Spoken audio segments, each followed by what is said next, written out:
Our speaker tonight is Sarah Winnicki, a PhD candidate at the University of Illinois at Champaign-Urbana.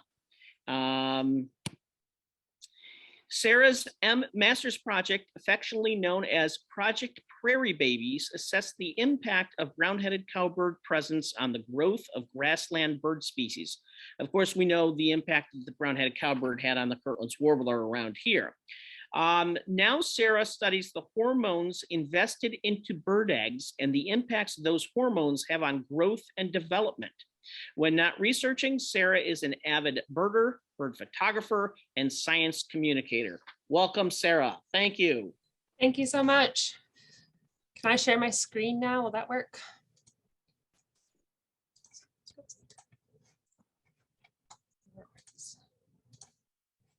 Can y'all see that? I do. Excellent. Well, thank you so much for inviting me to speak with you all today. I'm coming to you from the slightly snowy Illinois, not too snowy yet. And I'm here to talk to you about cowbirds. Are they villainous mobsters or are they a falsely maligned native species? And I'll speak to you today about my work as a biologist working on these cowbirds. So if you would go onto Twitter and look at a picture of a brown-headed cowbird, or post one from your research, you'll get comments like this. Like, that's a brown-headed cowbird, the most neglectful parents of the bird world. You might see tweets like this from the US Fish and Wildlife Service saying it's National Invasive Species Awareness Week. And in the bird world, that means brown-headed cowbirds. Learn about how or what you can do to prevent the spread of invasive plants and animals.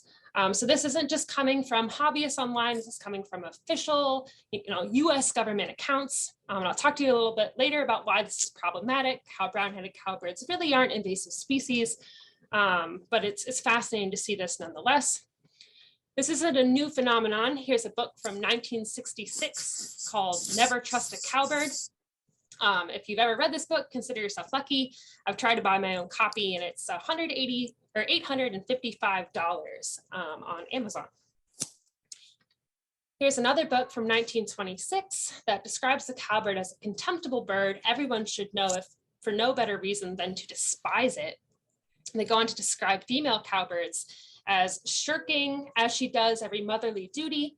She sneaks around the woods and thickets, slyly watching her chance to lay an egg in the cradle of some other bird, since she never makes a nest of her own. Thus, she scatters her prospective family throughout the neighborhood. And it continues, probably every cowbird you see has sacrificed the lives of at least part of a brood of valuable insectivorous songsters. Without the least spark of gratitude in its cold heart, a young cowbird grafter forsakes its overkind foster parents as soon as it can pick up its living and remains thenceforth among its own kin, of whom only cows could think well.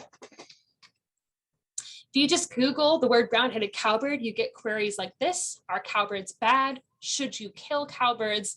How do I get rid of cowbirds? It's gotten to the point where even Audubon, the National Audubon Society, thought that they needed to produce this article asking, is it okay to remove cowbird eggs from host nests? Saying it can be tempting to interfere with these brood parasites, but there are many reasons, legal and behavioral, to leave tampering to the pros. So before I dive in on cowbirds, I just wanted to introduce myself a little bit. As was mentioned, my name is Sarah. If you are on Twitter and want to follow our endeavors, here's my contact information and my email and website. And I'll show this all again later if you'd like. I'm a field biologist, so throughout this talk, there's going to be a lot of photos of me holding birds, of birds in the hands. This is what I typically look like. Remember, I have training and permission to approach nests and handle birds. I just want to give that disclaimer every time. I was a birder well before I was a scientist. So here's a little 11-year-old me looking for gulls on the shores of Lake Erie. I'm from the Cleveland area, so I spent a lot of cold winters there. I was lucky enough when I was 12 years old to join the Ohio Young Birders Club, which gave me the opportunity to present at conferences and even to go to the Galapagos Islands as an intern to an ecotourism company. So I've been doing a lot of bird stuff for a while, and it's only because of this close interaction with these young birder societies that I was able to kind of get my start as a scientist. So that's just my little plug for supporting young conservationists and birders. I went to Denison University in Central Ohio. There aren't any ornithologists at Denison, or at least there wasn't when I did my undergrad there. So I was able to work with the collection of bird study skins, but I had to look for research opportunities outside of Denison. So I worked with Ohio State University, looking at red-winged blackbirds on the Lake Erie Islands. And that was kind of my first foray into actual like bird handling research. My sophomore year of undergrad, I ended up working with the Boyle Lab. Dr. Alice Boyle, who you can see here skating with us, runs a laboratory in Kansas. So she studies grassland birds outside of Kansas State University and also birds in Costa Rica. I was given the opportunity to choose one or the other, and I chose Kansas for some reason. So I worked with Dr. Boyle throughout the rest of my undergrad, and then I ended up going to her lab to do a master's degree. So I was there for 3 years, I guess. And finally, now I'm at the University of Illinois at Urbana-Champaign. I work with Dr. Mark Hauber and Dr. TJ Benson. Dr. Hauber in particular is notable for his work with cowbirds. This is the neon sign outside of our laboratory that proudly declares us the Cowbird Lab. So that's a little bit about where I'm coming from. So what about cowbirds? Are they mobsters? Are they just a falsely maligned native species? I'm going to start today by introducing this brood parasitism strategy that cowbirds use and talk to you about some brood parasites you might not be as familiar with as cowbirds. Then I'll try to convince you that cowbirds are villainous mobsters. I'm also then going to flip it and try to convince you that they're a falsely maligned native species. And finally, I'll talk to you a little bit about the current state of cowbird research, particularly the stuff happening in the lab that I'm a part of, because that's what I'm most familiar with. And if I'm a little out of sorts today, I apologize. I just got my booster shot this morning and I'm starting to feel it. Got the shakes, but happy to be vaccinated. So when you hear the word parasite, you may think of blood-sucking insects or the award-winning film, but I'm talking today about a really special type of brood parasite, or a parasite that we call brood parasites. These are, by definition, organisms that rely on others to raise their young. This strategy appears among birds, obviously, as I'm here to talk to you about birds, but also in insects and fish. So here are some fish nests. These nests may very well be parasitized by a brood parasitic fish. Just some terminology, the parasite is the one that lays its eggs in host nests. I'm going to throw a lot of terms at you to introduce brood parasitism. The first is conspecific brood parasitism. Con means same, specific means species. So this is when birds will dump their eggs in the same species nest. We see this a lot in ducks, like these goldeneye. This female goldeneye will build her own nest and lay her own eggs and take care of them. But she also may lay her eggs in other goldeneye nests and have those parents raise her extra young. We think this is a really neat evolutionary strategy because the #1 threat facing birds in general is predation. So the songbirds I study and ducks are very similar. The #1 problem for these birds is predators eating their nests. So here's a picture I took of a snake in a robin nest. I was here to study the baby birds, but when I got there, there were no baby birds to study. So if you're a bird and you're facing this risk of predators, the best thing you could possibly do is to spread your eggs in more than one basket. You can have your own nest and protect it as best you can, but if a snake comes, there's not much you can do. So it is helpful if you have other eggs that are related to you in other nests so that they have a chance of surviving. And that's why you often see some of these huge flocks of baby birds. Again, here's another goldeneye where you see a lot of ducklings. These may be all her ducklings, or some of them may be from some other parents as well. And in fact, this is actually probably helpful for her because she has so many ducklings that if a bass comes and grabs one of them, it's more likely that it would grab one of these other babies if there are more non-related individuals with her. And research has shown that the ducklings on the far edges are less likely to be related to her and are more likely to get eaten. So it's actually beneficial to have spare babies if you're a duck. But if you're a songbird that actually raises your nestling and feeds them, feeding nestlings is a lot of work and it's really, really costly, especially if you have extra mouths to feed. So here's a grasshopper sparrow nest. In this nest is one little grasshopper sparrow baby. and 3 cowbird babies. So you can imagine that this is a cost to the parents. Even if these were other related grasshopper sparrows, it's still a lot of work. The next flavor of brood parasitism is heterospecific brood parasitism, and that's when birds lay their eggs in other birds' nests in a completely different species. Hetero means different, specific means species. We see this in some of our common backyard birds. Here's a yellow-billed cuckoo. So most yellow-billed cuckoos will, again, build their own nest, raise their own young, but they also may occasionally lay their eggs in nests of other species, like northern cardinals, for instance. You can imagine this is probably kind of harrowing for these cuckoo babies. They're being raised by a completely different species that may not be feeding the same types of foods, but nevertheless, it's a strategy that we see with these backyard birds. Finally, we have obligate heterospecific brood parasitism, which is a mouthful, but this means these species that have evolved to only lay their egg in other species' nests, they never make their own nest, never raise their own young. About 1% of all bird species are heterospecific brood parasites. It's actually evolved independently 7 different times. So I'm just going to walk you through these kind of amazing birds just because I don't know them very well or didn't growing up as a North American birder, and I think they're pretty cool. So the first are blackheaded ducks. These are the only obligate heterospecific duck species.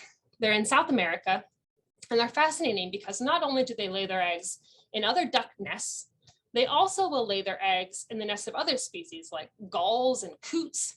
And this isn't a problem at all for these baby birds because the second these ducklings hatch, they are completely independent. They don't rely on these gull parents for food or for protection. They can just swim off on their own and live their life as a parasitic duck. So those are black-headed ducks. Next are indigo birds, cuckoo finches, and waidas. Waidas with this amazing tail. These are all African finches. These birds will lay their eggs in generally 1 or 2 host species only nests, and they will often be raised alongside the babies of that host species. Because they have a specific host that they lay their eggs with, they often end up evolving to match the egg color of those hosts. So on the left, we have 2 different hosts of the cuckoo finch. We can see that they have some amazingly colorful eggs.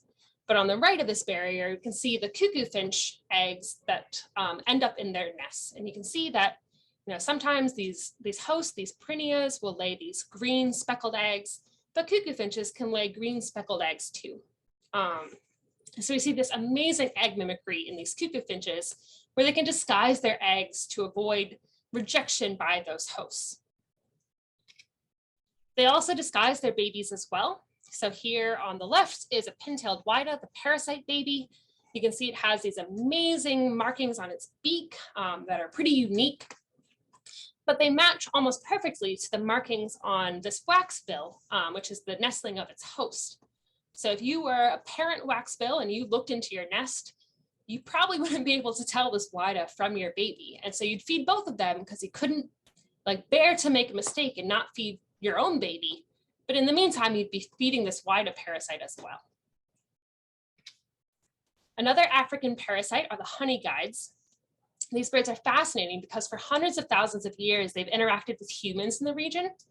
And so humans will follow these honey guides, and the honey guides will lead humans to hives of bees, which is why they're called honey guides. Humans will crack open the hives, get the honey, and then these honey guides will eat all of the larval bees inside. So they have this really neat mutualistic relationship that again has stretched on for thousands of years. They're also obviously brood parasites. They're a little bit more brutal than those finches in Africa. These honey guides avoid competing with host nestling by getting rid of them altogether. And the babies themselves are the ones that do this. And so honey guide babies are born with this garish hook on their beak. They use that hook to destroy the eggs and nestlings of all their hosts. So here the science article calls it the brilliant ways parasitic birds terrorize their victims. And they do this to avoid competition, so they're not sharing food with the host babies. Perhaps the most common worldwide example of this heterospecific brood parasitism is the old world cuckoos. So these are species in Africa, Asia, Australia that are brood parasites. They're responsible for some of these amazing photos where you see these tiny little parents, like this little, I think it's a reed warbler, feeding a gigantic cuckoo baby. Like those finches, cuckoos will match their eggs to their hosts. So on the left, you see all of the hosts of these cuckoo species. And then on the right, you see the cuckoo egg.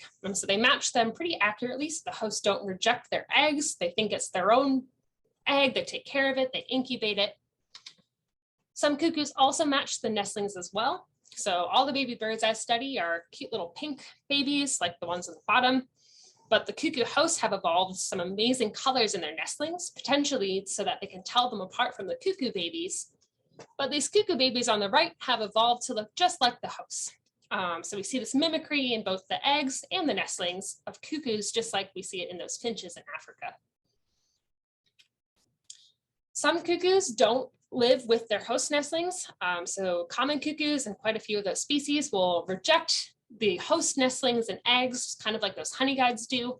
But instead of piercing the egg and throwing it out, these baby cuckoos actually use their muscular wings and back to force the eggs and nestlings out of the nest, which is kind of miraculous. These cuckoos are like a day old. So they managed to do this before they even open their eyes, which is wild. So that's cuckoos. There are some New World cuckoos that are also heterospecific obligate brood parasites. Not, as I mentioned, are yellow-billed and black-billed cuckoos that we see here in North America. Those occasionally are brood parasites, but they do raise their own babies. But some cuckoos in Central and South America, like this amazing pheasant cuckoo, are always brood parasites. And we don't know a lot about them. They're not very well studied. So it'd be a lovely research opportunity if someone wants to hire me to do that. And finally, last but not least, my personal favorite are the cowbirds. There's a handful of species of cowbirds in South Central and North America. Some of them parasitize hundreds of species, some of them don't. There's a fascinating example where we see the baywing, used to be called the baywing cowbird, but it's a host species. It's parasitized by two different cowbird species, the screaming cowbird seen here in the middle and a shining cowbird. Screaming cowbirds only parasitize baywings. That's the only species they lay their eggs in. So they've evolved to look just like the baywings when they're juveniles. And so these baywing parents likely can't tell them apart. They continue to feed the screaming cowbirds. The cowbirds do really well. Shiny cowbirds parasitize hundreds, over 200 bird species. So they haven't evolved in this tight relationship with the baywings. So you notice they don't look anything like these baywings at all in comparison. And so when shiny cowbirds lay their eggs in baywing nests, they're not as successful as the screaming cowbird. So just kind of an example of how mimicry does work for these species that have evolved it. But for the rest of the talk, I'm going to focus on brown-headed cowbirds. They're North America's ubiquitous brood parasite. They're been the species that I study and the species that most of us are probably the most familiar with. They were originally known as bison birds because colonizers saw them following these flocks of bison, and this kind of neat story came up where people hypothesized that these cowbirds were following the bison and they couldn't stick around in one area for too long because they were following these moving herds. So that's why they evolved this parasitism, so they could drop off their eggs and continue to follow the bison. But in all likelihood, cowbirds actually evolved this parasitism strategy in Central America, where there were no bison around, and then moved up into North America thousands of years ago. And so they probably didn't evolve to follow the bison around, but it makes for a very fun story. And as I mentioned, these are pretty ubiquitous. This is a picture I took in Kansas during fall migration as these cowbirds are kind of grouping together. This is just a subset of a much larger flock of cowbirds, but they're very, very common in North America, especially in Kansas. So that's a little bit about brood parasitism and these neat strategies. Now I'm going to focus in on the specific biology of cowbirds themselves and convince you that they're mobsters. So the very first thing that a female cowbird needs to do is to find a nest and lay her egg in a host species nest. If she lays that egg too early, like before the host starts laying, the host generally knows, hey, I didn't lay an egg in this nest, and will kick out that egg or will abandon the nest. But if she lays it too late, the host eggs have already started to incubate and develop. They'll hatch early. The cowbird will never even get a chance to make it out of the egg. So cowbirds have to be perfect in their timing. They have to lay this egg in the host nest right at the time that the host is laying their own eggs. So cowbirds could be watching hosts and observing them and following them around, and we think that they do that. But sometimes they may also just stumble upon a nest, just like I do as a biologist when I'm out looking for a nest. So how do the cowbirds know if it's the right stage? We think that they poke a hole in a host egg. If they poke the hole and they see in the shell and they see that there is a developing embryo, they'll know that it's too late to lay their eggs. So from the very beginning of their breeding attempt, these birds often destroy a host egg by breaking it open, by looking inside to see the contents, and by carrying it away. If the eggs are at the wrong stage, they just break that egg and leave, right? Of course not. If they're too far along and developed, these cowbirds may actually destroy all of the eggs in the nest. And we call this farming because it forces these parent birds, the hosts, to build a new nest, to lay eggs again. It kind of lays, plants the seeds of the next cowbird parasitism attempt, because that next time around, when those hosts try again, those cowbirds might be able to time the nest right. This farming behavior doesn't happen to just eggs. So it can happen when cowbirds find a nest of baby birds. So I have a video here of a cowbird coming and destroying a dickcissel nest. So if you don't want to see baby birds get killed, don't look for a couple seconds. It's not bloody, but I'm going to play it now. This cowbird comes in and she just grabs these baby dickcissels and she throws them out into the prairie. The dickcissel parents can't pick those babies back up and put them back in the safety of the nest. So the babies just die on the ground in the prairie. This forces the dickcissels to make a whole new nest that hopefully this cowbird will be able to parasitize from her perspective the next time around. Once that cowbird egg gets into a nest, those parents have to care for it. So here's a grasshopper sparrow. He's working very hard. He's got his beak full of caterpillars. I know from sitting and watching these nests that these birds bring food sometimes 2 or 3 times a minute to their babies. Cowbirds are exploiting that. They're taking the food that these parent birds have worked so hard to get, and they're taking it from those parents' babies. So parental care is costly, and the cowbirds are kind of lazy. They just foist that care upon host species, which seems pretty villainous to me. Once those cowbirds are in the nest, they get really big really fast. So here on the right is a big cowbird baby compared to a similarly aged grasshopper sparrow baby on the left. These cowbirds are huge. They beg all the time. They're probably getting more food than the host babies. They can outcompete those host babies to the point where they starve. So even if your egg doesn't get poked and dropped out of the nest, and even if the cowbird doesn't destroy the whole nest, you still might lose babies just because they're outcompeted by that big cowbird nestling. Even after that cowbird leaves the nest, it still requires care from the host parents. I wish this was my photo, but it's not. But you may have seen some tiny little bird like this common yellowthroat feeding a gigantic cowbird baby in the fields. These are fledgling cowbirds that are still reliant on the host parents. This is exhausting for host parents. They could either feed this cowbird or they could start their new nest and have a future reproductive effort, but instead they're distracted by the cowbird. So this is costly throughout the whole breeding cycle for these host parents.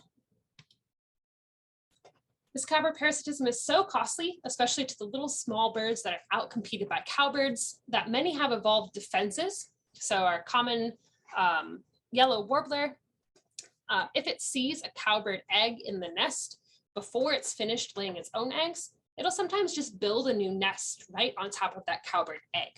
So you can see here, there's a cowbird egg buried under 4 little warbler eggs. This cowbird egg will never make physical contact with the parent, so it will never get incubated and it will never hatch. Other birds have evolved other mechanisms. So the American robin that I study never tolerates cowbird brood parasitism, even though cowbirds try. The second a robin comes back to the nest and sees a cowbird egg, it'll simply grab that egg and toss it out of the nest. So you never see cowbird babies growing up in a robin nest. I think in the 4,000 robin nests we've studied, we've seen it happen once, where the robin just didn't identify the cowbird egg. But a lot of hosts can actually remove these eggs. So here's a grasshopper sparrow, this big blurry brown shape. He's going to reach into this nest and roll a cowbird egg right out into the prairie. So we know that grasshopper sparrows can remove the eggs, which is neat. I don't think anyone has ever described that before. But if you look in this video, I'm going to go back, you can see that there are some babies in the nest. So this little baby with the yellow on its beak is a grasshopper sparrow baby. But this one with the white on its beak is a cowbird baby. So we know that grasshopper sparrows can remove cowbird eggs, but we're not sure why they don't. And there's a hypothesis about that. We hypothesize that these cowbirds are mobsters. So this is an actual picture I took in Kansas of a brown-headed cowbird. What I mean by this is this behavior where cowbirds can retaliate if their eggs and babies are rejected or poorly cared for. So they'll come back to the nest, they'll check in and see how those host parents are doing. If they're not doing a good job, or if something happened to that baby cowbird, these cowbirds will step in and they'll just destroy everything in the nest.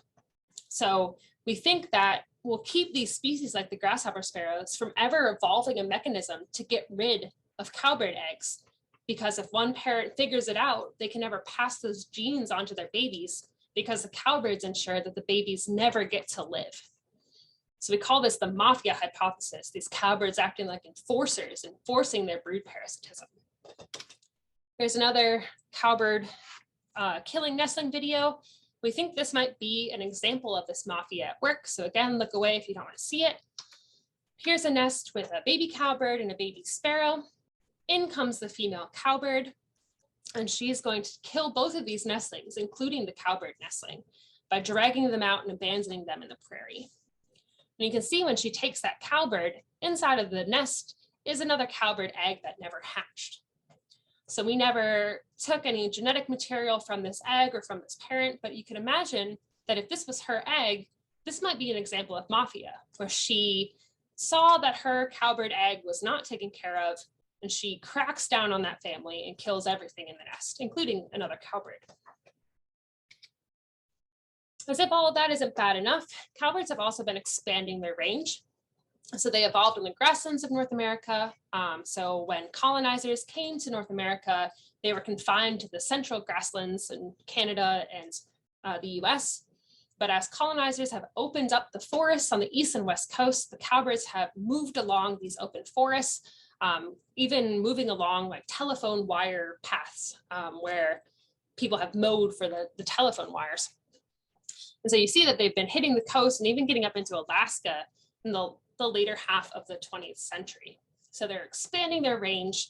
That's bringing them into contact with vulnerable species that haven't experienced cowbirds in their recent evolutionary history, don't have these evolved mechanisms that some of these grassland birds do, including the Kirtland's warbler and the black-capped vireo. And this has required a lot of conservation efforts, as I'm sure you're all aware, where researchers will go in and will trap adult cowbirds in these traps and get rid of them so that they're no longer threatening these species.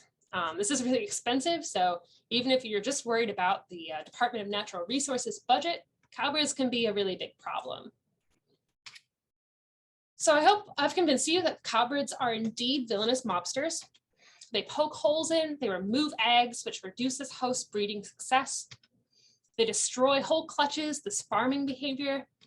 They'll even kill all the nestlings, which we still consider farming, but it's at the brooding stage. It's a fancy way to say they're nestlings. They don't care for their own kids, seems kind of lazy to me. They can outcompete host offspring, sometimes to the point of starving them. They stress and overwork the host parents, even long after the nesting stage is done. They kill nestlings if those cowbirds aren't taken care of, this mafia hypothesis. They've expanded their range, impacting endangered species. Just in general, this whole list seems to point to the fact that cowbirds are bad news. So now I'm going to flip it on its head and tell you about why I think cowbirds are really, really miraculous and why I think they're worthy of protection. I've asked In the past, Twitter, which is one of my favorite places to be, I asked Twitter how they feel about brown-headed cowbirds. I asked, do you like brown-headed cowbirds? And the majority of people said yes. So maybe I'm just preaching to the choir. Maybe everyone loves cowbirds, and those few Twitter comments and those books are just outliers there. I also asked if cowbirds are good. And most people said yes, and their common response here was just that we can't impose human moral standards on a non-human animal. This is an evolved strategy. Like I said, we know this brood parasitism has evolved at least 7 times, and even our common backyard bird species do it. I mean, our robins are brood parasites to each other. So why is it so weird that cowbirds are exclusively brood parasites? And if you're worried that they're hurting host species, I mean, a lot of birds hurt other birds. For instance, here's a Cooper's hawk. I have been watching this pair. They're in my local birding patch. I watched them set up their territory, build their nest, feed their babies, mate. I watched the whole breeding cycle this year, and I was fascinated by it. And, I mean, there were other people coming by who seem to love the hawks just like I do. So why is it that we're happy with predators hurting other birds and just say that's part of life, but not cowbirds? I also showed you the slide suggesting that cowbirds are expanding their range, but they're still native to North America. And in fact, people have found fossilized cowbirds in New York, in Florida, in California. They're truly a part of the North American landscape, and they span coast to coast when there was more grassland. The fact that they're expanding now is simply because humans have opened up these forests, leading to these vulnerable birds getting hit by these cowbirds. Cowbirds are themselves declining. They're a native species and they're declining up to 0.5% per year, which doesn't sound like a lot, but spread out over the 60 years of monitoring or so, we're really losing cowbirds. I think this is just New Hampshire, if I'm remembering correctly, but you can see the abundance of cowbirds is slowly dropping over time from like the 1970s till now. They're truly declining across their range, just like most of our migratory birds are. So I don't understand why we aren't trying to protect them like the rest of the migratory birds. And we always make this case that cowbirds are bad parents, but I find female cowbirds to be pretty miraculous. So most host species would make 1 or 2 nests in a year, lay 4 or 5 eggs for a total of like maximum 10 eggs a year. But cowbirds will funnel all their energy instead into making a bunch of eggs. So they will lay as many as 50 eggs in a breeding season, which is a lot of resources. As was mentioned when I introduced myself, I study these resources now. It takes a lot from the mother bird to make an egg and to lay it. And these cowbirds do it a lot. But in addition to laying eggs, they also have to find the nest, which as someone who finds nests for their job, I can tell you it's not easy to always find bird nests. They need to make sure it's the right host species. They can't just lay in any host species nest. They have to find a nest that will provide for their offspring. They need to make sure that the nest characteristics are right, that the eggs are in the right stage, that it's well protected from predators. They need to time their laying correctly with their host species. There's a lot of work that goes into being a female cowbird that we don't always give them enough credit for. So I'd say cowbirds are falsely maligned. We can't impose moral standards on a naturally evolved strategy. And a lot of birds hurt other birds, just like predators. Cowbirds are a native species protected by law, and their populations are declining. So I'd argue we should be protecting them like we protect our other backyard birds. They can find nests, they can lay up to 50 eggs per year. They check back in on their nestlings. This seems like pretty good mom behavior to me, albeit maybe non-traditional. And you may be saying, Sarah, what about Kirtland's warblers? What about these other threatened species? And I'm not dismissing that. I'm not saying that cowbirds are not a problem for these species, but we know that our conservation efforts led by professional biologists with permits are actually working. So here's a paper that came out in 2019 in July. They were looking at the efforts to trap cowbirds in Kirtland's warbler habitats. They have been trapping them successfully since the 70s, killing adult cowbirds. And in 2015, they started reducing that effort to trap cowbirds, ultimately eliminating cowbird trapping altogether by 2018. And in that time period, from 2015 to 2017, you see here, they say, we detected only 20 cowbirds. This is adult cowbirds in the entire breeding range of these warblers in Michigan. And they found just 4 out of 514 Kirtland's warbler nests were parasitized by cowbirds during that time period. And they recommended suspending the cowbird control program. There's a lot of reasons why we see this decline in cowbirds. Obviously, trapping has been very effective, but also cowbirds are declining in general. So we're seeing these joint factors coming into play, likely benefiting the Kirtland's warbler. So I'm not saying we should stop doing this. This management is clearly effective. It's working for Kirtland's warblers, and I'm totally fine with managing for cowbirds when needed. But right now it looks like it's not needed as much in the Kirtland's warbler range. And regardless, this is again led by biologists with permits. As I'll mention later, it's not a good idea for private citizens to take cowbird management into their own hands. So even if I haven't convinced you, I want to at least convince you that cowbirds are cool to study. So I'm going to end my talk on talking about cowbirds in research. As I mentioned, I'm in this lab proudly called the Cowbird Lab, where we study cowbirds, but actually most of what I'm going to talk to you about today comes from my work in the Boyle Lab, my master's project with Dr. Alice Boyle. So this is kind of a roundabout story, but I started working with Dr. Boyle to look at the distribution of male grasshopper sparrows on the prairie. I wasn't focused on cowbirds at all. I was looking at these parts of the prairie where there were clumps of sparrow males. And then there are other parts of the prairie that looked exactly the same that had no sparrow males at all. So I just asked the question, why are we seeing these clumps of sparrows? Why aren't they spreading out evenly over the prairie? And to address those questions, I started finding these sparrow nests and measuring their babies. And I wanted to see if the babies are growing better in the nests in these clumps or away from these clumps. And I also wanted to know if all the babies in the nest are actually dad's offspring. So we know, like most birds, about 1/3 of the babies in a given sparrow nest aren't actually dad's genetic babies at all. So I was taking blood samples from these little babies to use genetic methods to see if dad was dad. And I wanted to get them when they were not so small that I couldn't take blood safely, but not too big that they were going to fly away. So I'm like, okay, day 6 would be good. These sparrows grow fast. When they're 6 days old, I can get blood samples.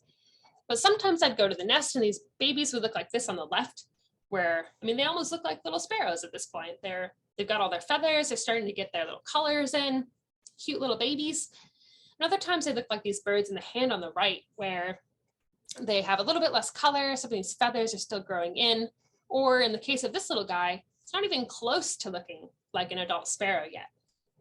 So for my master's work, I started asking these questions like, why do these sparrows vary so much in size when they're at the same age? They should all be the same size. They're on this tiny little prairie growing together. Why are they so different? And so this is kind of my research program in general, which isn't directly related to cowbirds, but I'm interested in looking at these growth and development strategies we see amongst all living things. So why does a sea turtle not provide any care to its babies while humans do? Why do some animals invest in these really resource-heavy eggs while other organisms like these dandelions make tiny little seeds that just toss them to the wind? I want to know what in the environment gave rise to these growth and development strategies, and then what are the impacts of these growth and development strategies on the survival of these offspring, on their ability to reproduce and raise their own babies, and on their life history strategy, or just how they go about being an animal or a plant in the environment. So I'm like, okay, I'm seeing diversity and growth and development in these grasshopper sparrows. What in the environment could be affecting them? And I'm working at this prairie in Kansas. It's called Kanza Prairie Biological Station. It's a really lovely prairie, and it's broken up into these little watersheds that are grazed by bison or cattle or neither, and burned at different frequencies to replicate the natural fires on prairies. So you see this mosaic of different landscapes where some of the patches are almost all trees at this point, where they haven't been grazed and haven't been burned, and some are burned and grazed every year, so they're mostly grass and everything in between. But more importantly, there's also a lot of cowbirds here.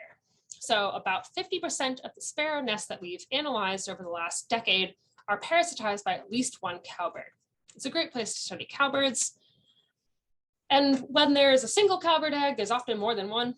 So here are 2 dick sisal nests. Dick sisals have these robin's egg blue eggs. So there should be 5 dick sisals in this nest. As you can see, there are also 4 cowbird eggs in that nest. In this nest on the right, there should be 5 dick sisal eggs, but instead there are 5 cowbird eggs instead. So there's a lot of cowbirds here. So of course, looking at all these nests, I'm like, maybe cowbirds are one of the reasons why these babies are growing so differently. Maybe the grasshopper sparrows that are raised with the cowbirds grow a little slower. Oh, I also want to give a plug for Kansas. I know growing up in Ohio, we had a lot of preconceptions about this flat, boring state, but at least the Flint Hills of Kansas are really lovely, and I recommend visiting them if you ever have the chance. For my master's, I decided to extend this project to a few of the different birds on the prairie, not just the sparrows. So I started looking at eastern meadowlarks. They're the biggest successful cowbird host. Here's a nest with 2 big meadowlark eggs, and you can see 4 little cowbird eggs in that nest. And here are 2 big meadowlark babies. They're the ones with the yellow stripes on their head, and then a tiny little cowbird crushed underneath them. So I expected that these meadowlarks probably don't have a lot of problems raising cowbirds because they're already so big they can outcompete that cowbird in the nest. I wanted to compare them with smaller hosts, so I chose the dick sisal. So they're a cardinal-like species related to our cardinals that lay these blue eggs, but also get parasitized by cowbirds all the time. And they're about the same size as the cowbird, where here are 2 little creamy colored dick sisal babies with a gray cowbird in the nest with them. And I couldn't say goodbye to my grasshopper sparrows, so they were my smallest hosts. So they're about 1/3 the size of a cowbird. You can see 5 little sparrow eggs here with a gigantic cowbird egg in comparison. And this gigantic cowbird baby totally dwarfing this little sparrow baby. Being a scientist, I had to actually show some data that confirmed this pattern that I saw. I wanted to show that there was some within species variation in the way these birds are growing. So here's all 3 species. You can see the age of the baby on the bottom on that x-axis, and on the y-axis up along the edge is the mass. So how heavy are these birds? They all start out pretty small, but as they grow, you can see that there's a lot of variation. So for a meadowlark on day 9, it may weigh as little as like 21 grams, or up here as much as like 50 grams. So these are birds of the same species growing in the same 35 square kilometer prairie, and they vary substantially. And I just want to know if cowbirds are to blame for these species level differences that we're seeing. And we see the same sort of spread in dick sisals here in orange and grasshopper sparrows in blue. They're just kind of crunched by that big meadowlark on that axis. So this is what I set out to study. I wanted to know if cowbird brood parasitism had a direct impact on the growth rate of these host babies. But I'm a biologist, so I always make things more complicated than it necessarily could be. And so I also was wondering if food affected growth rate. So maybe birds, some parents are just better than others and brought more food to the babies. So I expected more food would mean faster growth rate. But I expected cowbirds would change that relationship too, where cowbirds beg a lot, they force the parents to feed them constantly. So does that change levels of food brought to the host? I wanted to explore that. And I was also really worried about predators. So about 9 out of every 10 sparrow nests out in the prairie gets eaten by predators before they leave the nest. And I was wondering if those really loudly begging cowbirds affect whether or not predators find the nest. And I also wanted to know if these parents could sense that there are predators nearby and whether that affects the growth rate of the babies, which is kind of complicated, but I can explain it more in the Q&A if you like. So I gathered all these data for 2 summers. I went out and I measured all these baby birds and I recorded whether they were cowbirds or not. And I found a big load of nothing, where I found no evidence of any significant environmental impacts on growth rate, not even the cowbirds. So despite this huge size variation, these sparrows are 1/3 the size of these cowbirds, I didn't find any evidence that the sparrows were growing more slowly when cowbirds were in the nest. So it seems as though these historic grassland hosts of the brown-headed cowbird are capable of raising cowbirds with few consequences to the growth and development of their own nestlings, That stands in contrast to some species that weren't historic hosts, like our Kirtland's warbler again, that certainly do see negative impacts of cowbirds. But somehow these grassland birds have figured it out and they're raising their babies just fine. It's amazing. Which begs the question, who's paying the cost of these cowbirds? It could be that the nestlings are fine because the parents are overworking themselves, bringing more and more food to the nest. I'm not sure. I'm sure there's a cost of cowbirds. I'm just not sure where it pops up in the lives of these birds because it doesn't seem to be this nestling stage. So I'm kind of fascinated by this question, how do host parents deal with cowbirds? Moving away from the grasslands, I no longer have dick thistles and grasshopper sparrows to study anymore, but there are a lot of other species here in Illinois. One kind of notorious cowbird host pair are these yellow warblers and red-winged blackbirds. Both raise cowbird babies when they have to, when they can't build a nest over top of the cowbird egg or something like that. And a PhD candidate in our lab named Shelby Lawson works with these two species, and I've helped her out in some projects before. It's been kind of fun. But she's found that these yellow warblers actually have a specific call that they make, a sound that they make that means cowbird and only means cowbird. They give this call when they see a cowbird, and when they hear it, they rush back to their nest to protect their nest, which is really, really neat. It's like they have a word in their language that means cowbird, and they're the only species we know of that has a cowbird-specific vocalization. More amazingly, Shelby's found that red-winged blackbirds actually listen in and can understand this call that the yellow warblers make. So she knows that the second they hear the yellow warblers say their word that means cowbirds, they will rush to attack that cowbird. So in that way, the red-winged blackbirds are protecting their own nest and also inadvertently protecting yellow warbler nests. And we found that these red-winged blackbirds living away from yellow warblers are more susceptible to cowbird parasitism than the red-winged blackbirds that live near those yellow warblers. So it's a really cool relationship that Shelby's found because she does these really cool experiments with these birds. I work with robins now, as I mentioned to some people in the chat.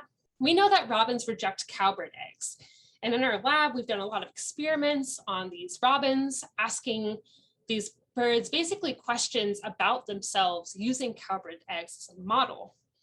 So I did this experiment. Oh, well, I'd like to point out robin nests are really easy to find compared to Kansas grassland bird nests that are like hidden in the grass. I work at arbors now. I just walk by these little hedges and look, there's a robin nest. It's really nice. But we know that robins accept 3D printed eggs that are robin's egg blue. So here in this nest, there are 4 natural robin eggs and a 3D plastic egg that I've printed and painted, so it looks like a robin egg. That's all well and good. And we know from past experiments that if we give them a dark blue egg, this royal blue egg, they'll reject it about half the time. So some robins can tell that that's not their own egg. Other robins are fine with it. It's just a robin-specific pattern. And we know they always reject cowbird eggs. So here's a fake egg that I printed to look like a cowbird egg and I put in a robin's nest. So the second a robin comes back, it'll grab that egg, it'll dump it somewhere that cowbird would never live in real life. But we want to learn more about robins' cognition. So we're asking questions like, can the presence of a cowbird egg make them more suspicious of potential brood parasites? Can they learn from seeing an egg that there's a threat nearby? And we found that they do. If we show them a cowbird egg, they'll dump it. And then if the next day we show them this dark blue egg, they'll dump it too, almost 100% of the time. Which remember, those eggs, if they hadn't seen a cowbird egg, are only rejected like 50% of the time. So the robins that know there's a cowbird nearby because they see the eggs are on the lookout for cowbird threats and other parasites in the future, which may not seem amazing to you, but for me, someone who studies animal cognition, this is really, really neat. We know these robins are making long-term decisions based on something as simple as exposure to a cowbird egg. Leads to all sorts of other weird things that we've managed to learn about robins. We've tried to figure out the threshold at which robins recognize something as an egg rather than just like some object that fell into their nest, like a leaf or something. So we printed out these eggs, we painted them robin's egg blue, and we printed out a variety of shapes that were, some of them were very egg-like, some of them were more and more angular until they almost looked like dice. And then we saw whether or not these birds rejected them when we put them into the nest. And so we were able to determine at what point robins actually think an egg is an egg, which again may not seem very neat to you, but it's really, really cool to be able to ask these sort of questions of wild birds. And the only reason we can ask them is because they've evolved this cowbird mechanism. So it's a roundabout way of studying cowbirds' effects on hosts, but it leads us to learning a lot about bird brains, which I think is really cool. Other folks in my lab work more directly with cowbirds. So this is Nick and Hannah. They both work with prothonotary warblers. I think they win for the prettiest host out of the lab. But they study how the cowbirds affect the breeding biology of these prothonotary warblers. Nick in particular looks more at the cowbirds themselves than the warblers. So he studies the muscle physiology of these baby cowbirds, learning how their bodies grow in relation to their hosts. And that kind of opened up this whole window of research, because so often we study how the hosts respond to cowbirds, but we don't often actually study the cowbirds themselves. So I decided when I was working in the prairie that I was interested in this as well. I wanted to know what affects cowbird growth. So I'm already out there measuring the host babies, so I also took measurements of the cowbird babies as well. And I was wondering whether the different host species affect the growth of the cowbirds. And I was already measuring the food that was available to the babies by putting up these cameras at the nest and recording the parents feeding them. So I'm asking if different host species bring different amounts of food and whether that affects cowbird growth. Asking this roundabout question to get at why cowbirds sometimes lay in some nests and not others. Why do they so frequently parasitize these dick sisal nests, but not other species? And so I did, when I measured the provisioning rate, so this is the number of visits with food per nestling per hour recorded by these cameras, I found differences between the host species. So here I have the banding codes for eastern meadowlark, dick sisals, and grasshopper sparrows, and they all feed at different amounts. So if you're a baby in a meadowlark nest, you're getting less than 1 visit per hour. But if you're in a dick sisal nest, you're getting 1.5. And sometimes sparrows, you get as many as 3 visits per nestling per hour. So these baby cowbirds are presumably getting a lot of variation in food. Does that affect how they grow? So the cowbird young do experience these dramatically different conditions within the nests of different hosts. And in fact, they grow differently. They grew best in the small host nests who brought more food and had less competition. And they grew the worst in the biggest host nests, which seems kind of straightforward, but no one studied cowbirds, so we didn't know that for sure. I've also worked with cowbirds growing in the nests of song sparrows and red-winged blackbirds, which are also common hosts, with red-winged blackbirds being a little bit larger than song sparrows. And I did find, again, here is the cowbirds growing over days on the bottom and their weight on the y-axis. And you can see that growing in the red-winged blackbird nests, which is the solid line, these cowbirds gained less weight than when they grew in the song sparrow nest. So we can start asking questions, if the cowbirds are growing best in song sparrow nests, why do they keep parasitizing the red-winged blackbirds or the meadowlarks? Why do these cowbirds keep making these decisions? And so we can start diving into how cowbirds work through these questions. And finally, I'll end it with my favorite cowbird story. This is kind of an old one, but researchers and hobbyists forever have asked the question, how does a cowbird know it's a cowbird? Why doesn't this cowbird think that it's a common yellowthroat? And this was work done by my PhD advisor when he was a PhD student, Dr. Hauber. He found that cowbird adults give a very specific call that sounds like a chattering noise. And it actually acts as a password. When those baby cowbirds hear this chatter call, it unlocks their cowbird identity in their brain. So prior to that point, they think they're just a baby warbler. And then the second they hear that call, it unlocks, we actually have studied their brains. We know the protein that is expressed in their brains when they hear this call. And that leads to them realizing that they're a cowbird, which is really cool. So are cowbirds villainous mobsters? Are they a falsely maligned native species? I told you I'd give you a biologist perspective. You might say I'm giving an apologist perspective. I've been accused of being a cowbird apologist online because I advocate for folks to stop killing cowbirds, stop throwing out their eggs when they find them in nests. So I'm going to end on that little spiel. As I mentioned, this isn't an uncommon problem. Audubon even published an article a couple of years ago saying, is it okay to remove cowbird eggs from host nests? I don't know if it's as big a problem in Michigan, but in Kansas, people post on birding Facebook groups all the time that they found a nest and they threw out the cowbird eggs. And as a biologist, I'm like, please do not do that. And there's a few reasons. And here's some more evidence. I asked if people would remove a cowbird egg, and the biased individuals who follow me on Facebook and know I like cowbirds mostly said no, but a fair portion of them, 7.6%, said yes. That's about 26 people that said they'd remove a cowbird egg if they could. That's 26 dead native species, individuals of this species, I guess.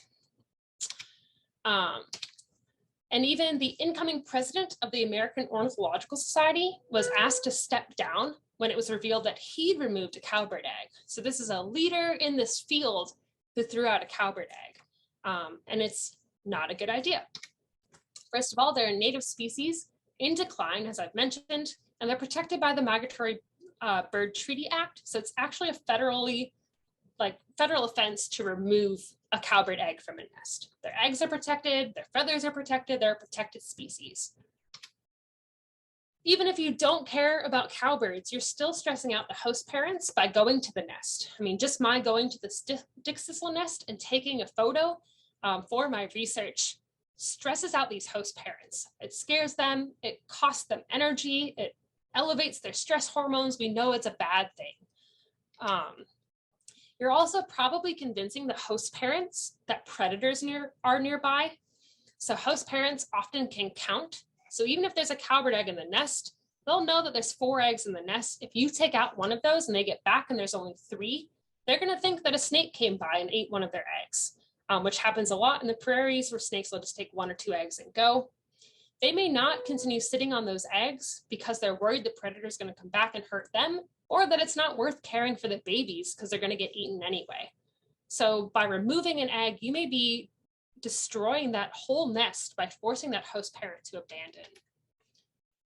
As I mentioned, cowbirds are mobsters who often check back in on their babies. So if you pull an egg out of a nest, you may be leading these cowbirds to come back and hurt the remaining host babies. So that alone should be reason not to try to protect the host by removing a cowbird egg. And finally, if I convince you of nothing else, just know I love cowbirds. I think they're a really, really cool species. I think their evolved mechanisms are cool. I think they're neat to study. So if that's the only reason, don't remove cowbird eggs because I like them. With that, here's my contact info again, and I am more than happy to take questions.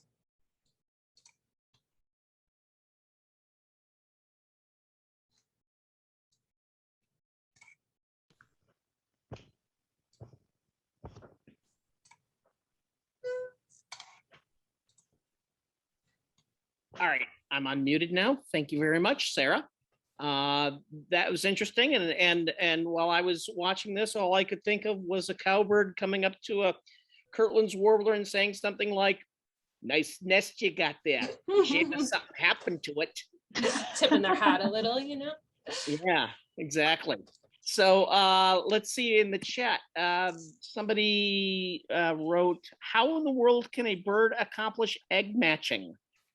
Diane Dawson asked that question. Yeah, so short story on how birds make egg colors in general. So this is something that happens really, really late in egg production. So as the egg passes through the female bird, it's almost completely finished before any colors are added at all. And then at the very end, the last step, it's kind of like a printer where they slap some pigments on that egg, and that's how eggs get their color. So it's kind of easy to mess with evolutionarily because it's so simple a process. And so you can imagine that there are birds, like a cuckoo, maybe they have a totally different egg, kind of like the cowbirds do. Those cowbird eggs look nothing like the dickcissel eggs, but maybe you have one cuckoo that matches a little bit more than another cuckoo and it's more likely to be accepted And so over time, those genes are passed, and you end up getting to the point where these eggs look more and more like the host eggs. But what's wild is that these cuckoos, like a common cuckoo as a species, parasitizes a ton of other species, like dozens. But every individual female cuckoo only parasitizes one. So when she's born, she knows that she can only parasitize reed warbler nests, and she lays eggs only in reed warbler nests, and she only lays eggs that look like reed warbler eggs. And that's all contained on that chromosome, the female sex chromosome on that bird, that's passed from her mom. So females that lay in a reed warbler nest only produce females that lay in other reed warbler nests, and they pass those genes for the egg matching onto their offspring with each generation. And that's how cuckoos do it, at least. We don't know how the other ones do it yet. But cowbirds don't do that at all. They haven't had that close evolutionary relationship with these hosts, yet the hosts still accept them. So it still works out in their favor. Vivian Anderson asks, where on the nestling do you take a blood sample? I take it out of the brachial vein, which is the same vein that that people take blood out of humans in their arm. In birds, it's just in their wing. And these baby birds are growing their wing feathers, so they're pumping a ton of blood to their wings. So it's a really simple, just like prick with a needle, draw a little blood sample, bandage them up, they're totally fine. So that's how I take the blood. For bigger birds, they often take them from like the leg. So I've banded prairie chickens before. So we catch a prairie chicken, you hold it, it's like the size of a football, and then you got to take a blood sample out of its leg, which is a little harder. But the wings are really easy on these nestlings. So I don't know if you how closely you've been following the cowbird trapping here in Michigan, but the cowbird trapping program in Michigan, as it relates to the Kirtland's warbler, has officially ended. At last Tuesday's Kirtland's warbler conservation team meeting, it was announced that there would be no cowbird trapping in Michigan this year. The parasitism level has been so low that it just is not worth it. So they're taking down all the cowbird traps in Michigan. They are still doing some cowbird trapping in Wisconsin because Wisconsin is slightly different. There are more cowbirds over there. The parasitism rate is higher in Wisconsin, always has been in Wisconsin than it has been in Michigan. So they're still doing cowbird trapping there. Yeah. I remember I went to an American Ornithological Society meeting in East Lansing in like 2015, 2016. I don't remember what year exactly. But I remember when I met with that team who was saying that they were stopping trapping, and it just like blew my mind, because that, growing up in Ohio, that's the story, is you gotta trap cowbirds or they're killing all the Kirtland's warblers. And they're like, yeah, we're not even gonna trap them anymore. And it's wild to me. So it'd be interesting to see how long the cowbirds stay away. And I wonder if at some point new cowbirds are going to come in, refine these warblers, and they're going to have to start that program again. But for a lot of reasons, hopefully that won't happen very soon. There's been a fair amount of speculation, though, that as Michigan has reforested, that has acted as a major barrier against the cowbirds. As you know, cowbirds don't like to go more than a mile deep or so into a forest.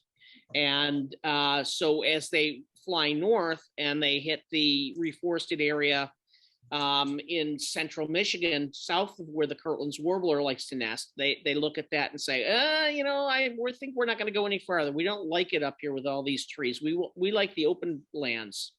And so that potentially could be one reason why we're seeing fewer cowbirds.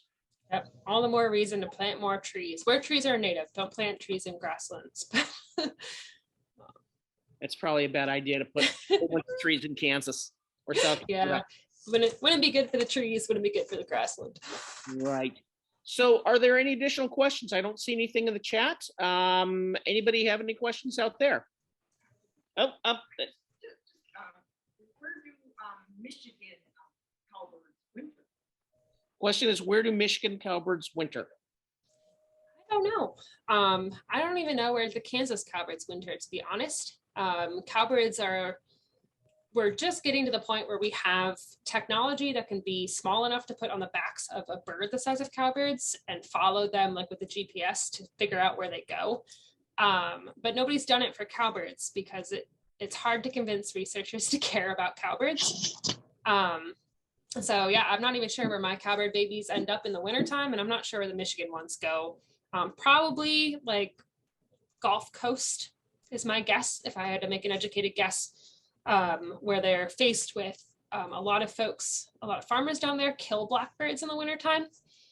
So we could be seeing cowbird declines for that reason, because they think they eat the crops.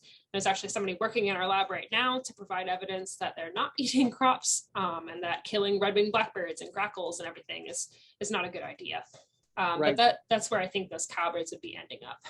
USDA and the Fish and Wildlife Service have been issuing a lot of kill permits to rice farmers in particular in Louisiana. Yes. That's not good news for our blackbirds. Any other questions in the room? Anybody else have any questions out there in Zoom land? All right, hearing none. Thank you very much, Sarah. Appreciate your time. That was fascinating, and I'm going to have to stop telling my story about how cowbirds evolved following the bison, because you just made me embarrassed. Sorry to poke holes in that. You're not helping me. So our speaker in January will be Ben Lucking, who is an English-American birder from Yorkshire, England. He also happened to grow up in Washtenaw County. He'll be taking us birding in northern Ecuador in January. The photographs in this, I've seen bits and pieces of his program, and I can tell you right now that photography in this program will absolutely blow you away. It's